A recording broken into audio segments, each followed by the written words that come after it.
हेमकुंद मृणालाभ्याम दैत्यानां परमं गुरुं सर्वशस्त्र प्रवक्तारं भार्गवं प्रणमाम्यहम्। नमस्कार, जय श्री कृष्णा। प्रिय दर्शकों, हमारे इस बेहद खास कार्यक्रम में बहुत बहुत स्वागत है। आज का हमारा कार्यक्रम 2 अक्टूबर से 30 अक्टूबर तक शुक्र ग्रह का वृश्चिक राशि परिवर्तन, यानी कि तुला राशि से शुक्र ग्रह वृश्चिक राशि में भ्रमण करेंगे। वृश्चिक राशि में पहले से ही केतु ग्रह विराजमान है। राहु और केतु ये दोनों ग्रह यदि शुक्र को प्रभावित करें या शुक्र के साथ युति बनाएं तो ऐसी स्थिति में ये दोनों की युति जो होता है शुक्र के साथ, यानी कि राहु और केतु का, ये हमारे जन्म कुंडली में गोचर ग्रह स्थिति में लज्जित दोष का योग बनाता है। यानी कि कई बार ऐसे परिस्थिति के अंदर हम कुछ ऐसे अपने जीवन में डिसीजन कर बैठते हैं जो डिसीजन हमें अपने आप में, हमें स्वयं में लज्जित कर देते हैं।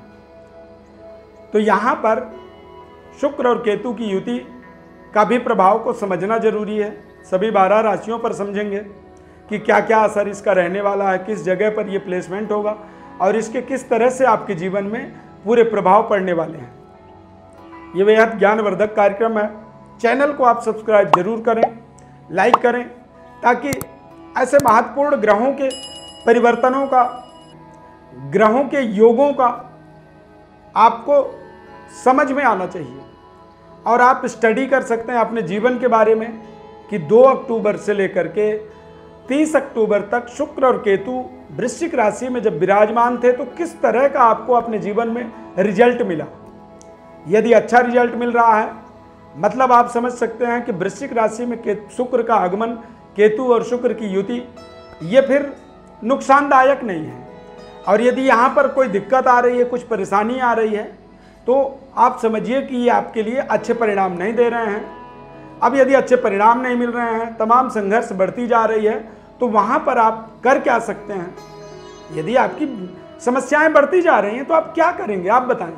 तो आप कुछ करें ना करें, लेकिन आप ज्योतिष का एक विशेष परामर्श ले सकते हैं। उसके लिए आपको हमारे व्हाट्सएप नंबर पर अपनी बर्थ डिटेल भेजना होगा और जब आप बर्थ डिटेल भेजेंगे तो हमारी तरफ से हम आपको संपूर्ण विश्लेषण निःशुल्क रूप से बताएंगे।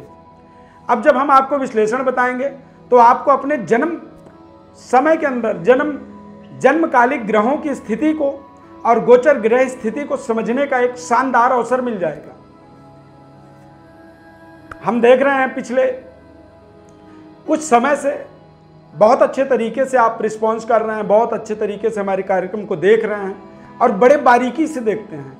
एक एक बात का कमेंट के माध्यम से आप जवाब देते हैं। तो यदि आप देख रहे हैं, पूरी सही तरीके से कार्यक्रम को समझ रहे हैं, तो यदि समझ रहे हैं तो फिर आप अपने जीवन के बारे में भी समझें। आप अपने जन्मकालिक और गोचर ग्रहों को जब समझते हैं तो निश्चित रूप से आप अपने अच्छे और बुरे परिस्थितियों का स्वयं भी एक निर्णय ले सकते हैं और सही तरीके के प्रिकॉशन, परहेज के माध्यम से अपने बुरे समयों से अपने आप को बचा सकते हैं। अब हम बात करेंगे सभी 12 राशियों का क्रम से। हमने आपको कहा कि ये सभी चीज़ों को समझने के लिए ज्योतिष परामर्श आपके लिए बहुत महत्वपूर्ण होता है और यदि आपको सही ज्योतिष परामर्श पता होगा तो फिर आप सही तरीके का अपने जीवन में उपाय भी कर पाएंगे। अब बात करेंगे मेष राशि का।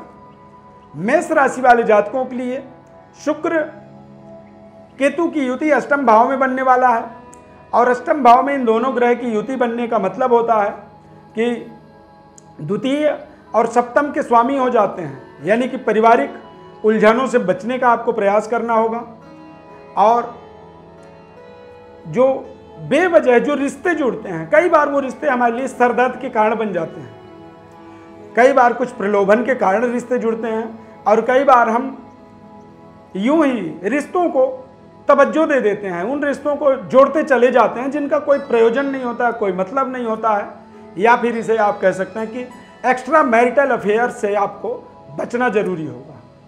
यदि कोई रिश्ता आपका जुड़ भी रहा है तो उस रिश्ते का बड़े निरीक्षण परीक्षण के बाद ही वहाँ पर आपको उसे अप्रूव करना चाहिए, वहाँ पर अपने उस रिश्ते को स्वीकार करनी चाहिए।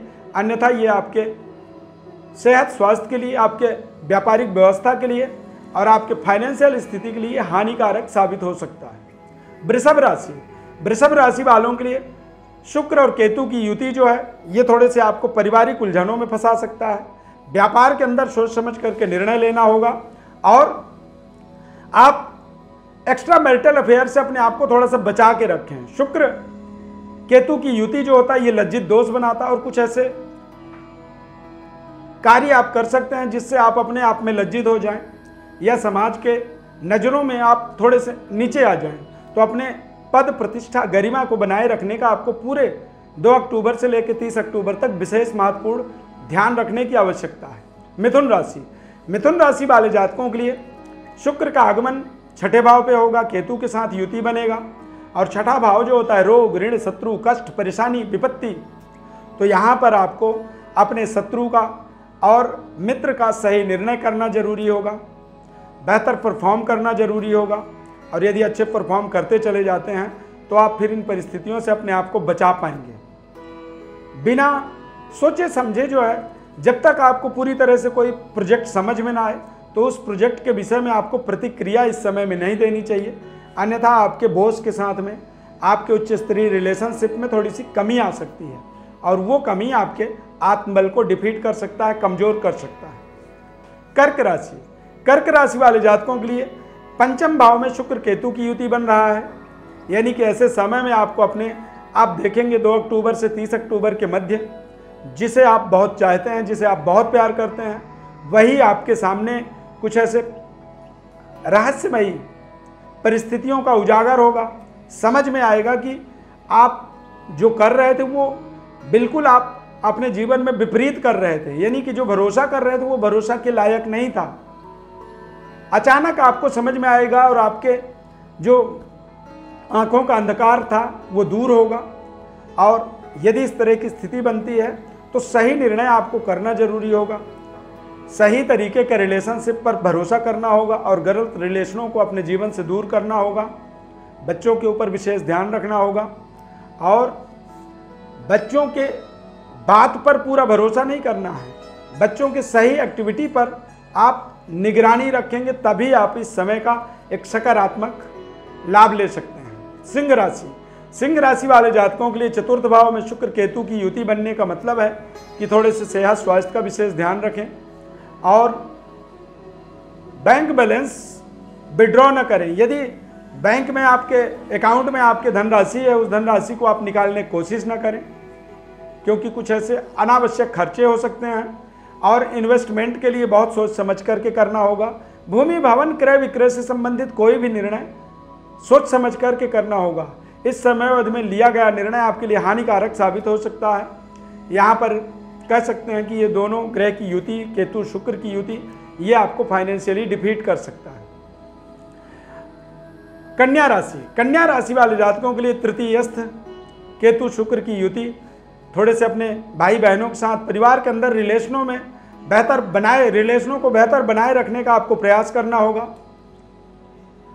रिश्तों के अंदर आपको विशेष निरीक्षण परीक्षण करते रहना होगा, अन्यथा कुछ ऐसे रिश्ते भी इस समय में जुड़ सकते हैं जो रिश्ते आपके लिए अनिष्टकारी हो, अरिष्टकारी हो, मतलब आपके लिए वो ज़्यादा लाभदायक ना हो।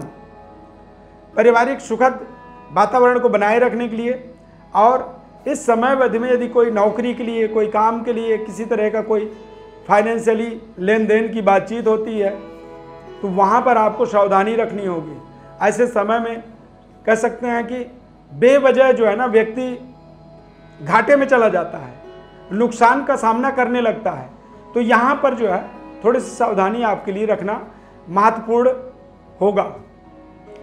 तुला राशि, तुला राशि वाले जातकों के लिए द्वितीय भाव में शुक्र का आगमन केतु के साथ पारिवारिक कुछ जिम्मेदारियां बढ़ सकती हैं। थोड़े से बातचीत का तरीका आपका बिगड़ सकता है। अपने वाणी पर विशेष संयम रखना होगा। परिवार के सभी लोगों के ऊपर आपको पूरी पैनी नज़र रखनी होगी और कई बार केतु शुक्र का जो प्रभाव होता है वो हमें अनावश्यक समस्याओं में उलझाता है, फंसाता है और बेवजह क्रोध का बढ़ावा करता है, यानी कि आपको अपने वाणी पर संयम रखना होगा, पारिवारिक वातावरण को संतुलित बनाना होगा और धन के व्यवस्था को, धन की लेवल को एज इट इज बनाए रखने की आवश्यकता होगी। विशेष कोई इन्वेस्टमेंट या कोई प्रलोभन इस तरह की चीज़ों से अपने आप को दूर रखना होगा। वृश्चिक राशि, वृश्चिक राशि में शुक्र केतु चंद्रमा, ये अपने आप में तीनों ग्रहों का योग बहुत अच्छा नहीं माना जाएगा। ऐसी स्थिति में अपने सेहत स्वास्थ्य का केयर करें, अपने मानसिक संतुलन को बनाए रखें। बेहतर परफॉर्म करने के लिए आपको प्रयास करना होगा और खान पान का विशेष ध्यान रखें। कुछ ऐसे भी आपको इस समय अवधि में दोस्त यार मिल सकते हैं जो आपके खान पान में बदोशी पैदा कर सकते हैं। कुछ ऐसे खान पान आप शुरुआत कर सकते हैं जिसको आपने कभी नहीं खाया। तो यहाँ पर कह सकते हैं कि थोड़ा सा हमारा जो लेवल है, हमारी जो आत्मबल है, वो नीचे जाने का संकेत बन रहा है। तो यहाँ पर उस नीचे जाने वाले संकेत से अपने आप को ऊपर रखना होगा। अनर्गल रिश्तों से अपने आप को बचाना होगा, एक्स्ट्रा मैरिटल अफेयर से बचना होगा, अन्यथा ऐसे एक्सपोज होंगे ना कि फिर जीवन भर याद रखेंगे। तो यहाँ पर आपको विशेष सावधानी आपको रखनी चाहिए। धनु राशि, धनु राशि वाले जातकों के लिए द्वादश भाव में शुक्र केतु की युति, ये दोनों ही ग्रह द्वादश भाव में कहीं ना कहीं कारक बन जाते हैं। अच्छे परिणाम यहाँ पर मिल सकते हैं। कुछ महत्वपूर्ण जीवन के उद्देश्यों की पूर्णता कर पाएंगे, यात्राओं का करने का अवसर मिलेगा, तीर्थ यात्राओं का लाभ मिल सकता है, गंगा स्नान आदि का अवसर मिल सकता है। हालांकि खर्चे होते चले जाएंगे, लेकिन अच्छे कार्यों में जब व्यय होता है तो उससे हमें किसी तरह की कोई परहेज नहीं होती है। मकर राशि, मकर राशि वाले जातकों के लिए भाग्य पंचम भाव के स्वामी शुक्र वृश्चिक राशि में जाकर के वो पंचम भाव को ही देखते हैं। एक महत्वपूर्ण परिवर्तन कह सकते हैं। और इस समय अवधि में आप देखेंगे तो आप अपने शिक्षा का, एजुकेशन का सही शानदार लाभ ले सकते हैं। परंतु इस समय अवधि में किसी भी लालच से, प्रलोभन से थोड़ा सा बचना होगा। कुछ ऐसे निर्णय आपको नहीं करने होंगे जो रिस्क वाले निर्णय हों। कई बार हम रिस्क ले लेते हैं और वो रिस्क हमारे जीवन में कहीं ना कहीं हमारे लिए अनिष्टकारी होता है, यानी कि समाज में हमें लोग हमारे उस निर्णय पर हंसते हैं और हमें स्वयं में लज्जित होना पड़ता है। तो यहाँ पर थोड़ी सी सावधानी रखें। महत्वपूर्ण तरीके से इस समय को व्यतीत करने के लिए सोच समझ करके योजनाबद्ध तरीके से आगे बढ़ना जरूरी होगा। कुंभ राशि, कुंभ राशि वाले जातकों के लिए शुक्र और केतु की युति 2 अक्टूबर से 30 अक्टूबर तक ये दसम भाव में होने वाला है। और दसम भाव में इन दोनों ग्रहों की युति का मतलब होता है कि थोड़े से अपने करियर, कार्य क्षेत्र के अंदर बेहतर परफॉर्म करते चले जाएं। सोच समझ करके पारिवारिक रिलेशनशिप को आप अपने जीवन में इस्तेमाल करें। माता पिता के साथ अच्छे तालमेल बनाए रखें और भूमि भवन क्रय विक्रय में कोई बड़ा रिस्क न लें। कई बार ऐसे समय में जब हम रिस्क लेते हैं तो वो रिस्क हमारे लिए अनिष्टकारी साबित होता है। मीन राशि, मीन राशि वाले जातकों के भाग्य स्थान पर शुक्र केतु की युति बनता है। हालांकि केतु मीन राशि वालों के लिए योगकारी होता है, परंतु शुक्र जो है अष्टमेश होकर के भाग्य में आता है और भाग्य में शुक्र का जो प्रभाव होता है केतु के साथ, ये थोड़ा सा भाग्य को एक तरह से कह सकते हैं कि क्षीण कर देता है, कमजोर करता है। धर्म से, धर्म कार्यों में आपका जो लगाव था वो थोड़ा कम हो सकता है। आध्यात्मिक ज्ञान जो विकास की ओर जा रहा था वो रुक सकता है। और ऐसे समय अवधि में आपको सही तरीके का अपने जीवन में निर्णय करने के लिए आपकी जो निर्णय शक्ति है वो भी थोड़ी सी कमज़ोर हो सकती है। तो आपको कोशिश करना है कि 2 अक्टूबर से 30 अक्टूबर तक आप अपने महत्वपूर्ण निर्णयों में आप या तो अपने पिता का या फिर अपने गुरु का सलाह लें या फिर अपने परिवार के अंदर बुजुर्गों का सलाह लें और तभी आप उन निर्णयों को करें। अन्यथा शुक्र केतु का जो युति है ये कुछ ऐसे निर्णय भी आपसे करवा सकता है जो निर्णय आपके लिए अरिष्ट फलदायी हो सकता है। तो यहाँ पर बचाव करना, बेहतर सोच समझ करके अपने जीवन का इस्तेमाल करना, यह हमारे लिए महत्वपूर्ण जिम्मेदारी होता है। अब गोचर ग्रह स्थिति और को भली भांति समझने के लिए हमें हमारे जन्मकालिक स्थिति को समझना बहुत जरूरी होता है। जन्मकालिक ग्रह स्थिति किस तरह से थे और गोचर ग्रह स्थिति का किस तरह के थे। यदि दोनों स्थिति को कंपेयर किया जाए तभी हम कुछ अपने जीवन में महत्वपूर्ण माइलस्टोन को टच कर पाते हैं, महत्वपूर्ण उपलब्धियों को हासिल कर पाते हैं। और उसके लिए आपको ज्योतिष परामर्श के लिए हमारे व्हाट्सएप पर अपनी बर्थ डिटेल भेजना होगा, तभी हमारे तरफ से हम आपको आपकी जन्म पत्रिका का संपूर्ण विश्लेषण निःशुल्क रूप से आपको बता पाएंगे। हमारे इस खास कार्यक्रम में जुड़ने के लिए बहुत बहुत धन्यवाद।